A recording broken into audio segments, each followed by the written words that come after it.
Ipoh, the Padang. Over there, the white building, the bank, where the planters and the Chinese shopkeepers alike deposited their hard-earned cash. And this is the place where they used to play cricket. In one essay, Burgess refers to pederasty, discusses pederasty among colonial officials, and explains that only one out-and-out pederast ever actually lost his job or was pensioned off or something. And I remember the Burgess expression, and he with regret, for he was a superb cricketer. I love that.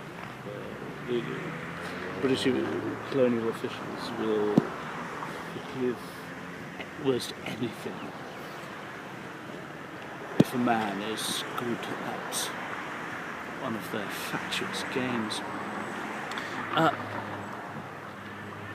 Here is the locus of what Burgess described as the fools at the bar of the club. Here it is, the Ipoh Club. Burgess was not a club man. He was repelled by the what he called the colour prejudice that was voiced in these sorts of places. And I can fully understand where he's coming from there. And yet, Burgess was above all a grown-up and mature writer, and it's silly to take a completely one-sided view of the British Empire. Burgess appreciated that the empire had its uses.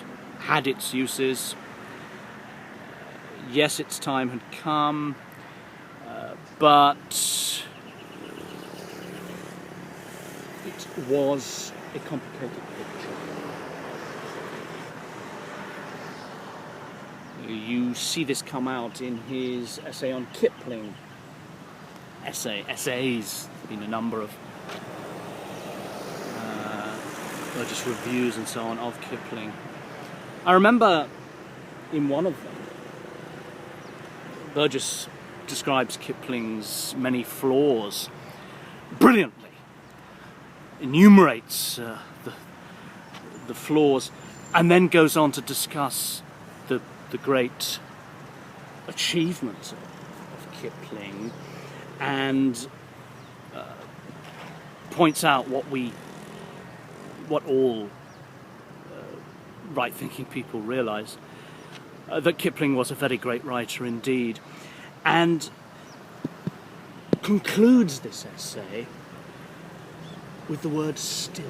A single word in a single sentence, still. Before that, he talks about how Kipling infuriates us, Kipling has this wrong with him and that wrong with him, and Kipling exasperates us, and yet we continue to read him, we continue to feel his power, and then the single word, still. Yes. Oh yes, there's one